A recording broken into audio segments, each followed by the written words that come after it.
Bank में FD कराने से पहले जान लें इसके 4 नुकसान, वरना उठाना पड़ेगा बड़ा नुकसान। बैंक एफडी आम निवेशकों के लिए निवेश के सबसे लोकप्रिय और सुगम विकल्प है, लेकिन क्या आप जानते हैं कि एफडी में निवेश करने से कुछ नुकसान भी है? आइए जानते हैं एफडी में निवेश करने से आपको क्या नुकसान हो सकता है। एफडी एक शानदार निवेश विकल्प होने के बावजूद एफडी की बहुत सी सीमाएं हैं, इसमें बहुत सी कमियां हैं। इसीलिए इसमें पैसा लगाने से पहले आपको यह जान लेने की ज़रूरत है कि नुकसान क्या क्या है। एक निवेशक के तौर पर ये आपको बेहद ज़रूरी है। रिटर्न कम मिलता है। फिक्स डिपॉजिट में निवेश करने से पहला नुकसान यह है कि इसमें ब्याज की दर निश्चित होती है, यानी जो ब्याज आपको बैंक ने निर्धारित कर दिया है वह फिक्स्ड होती है। स्टॉक या म्यूचुअल फंड जैसे अन्य निवेश विकल्पों में आपका जो ब्याज मिलता है वह इससे कहीं अधिक होता है। प्रीमेच्योर विड्रॉल का जुर्माना।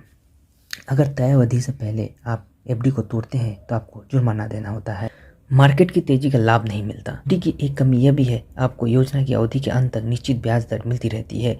आपको अंत तक उस दर पर ब्याज मिलता रहता है। अगर बाजार में तेजी भी आती है तो आपका रिटर्न निश्चित रहता है। इसमें अक्सर नुकसान होने की गुंजाइश बनी रहती है। Lock in period. आप एफडी में निवेश करते हैं तो एक निश्चित अवधि तक आपका पैसा लॉक हो जाता है। ज़्यादातर सावधि जमा ऐसी होती है कि आप इन्हें बीच में तोड़ नहीं सकते। अगर बीच में इसको तोड़ा तो पेनल्टी बहुत तगड़ी देनी पड़ती है।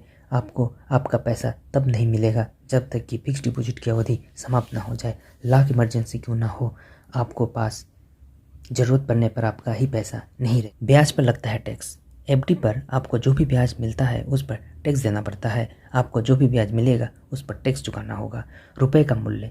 आप जो भी निवेश करते हैं उस पर रिटर्न इन्फ्लेशन रेट से अधिक होना चाहिए। आमतौर पर बैंक की सावधि जमाएं इस पैरामीटर की खारी नहीं उतरती। अगर एफडी में महंगाई को मात देना वाला रिटर्न नहीं मिलता तो उसमें निवेश करना बेकार है।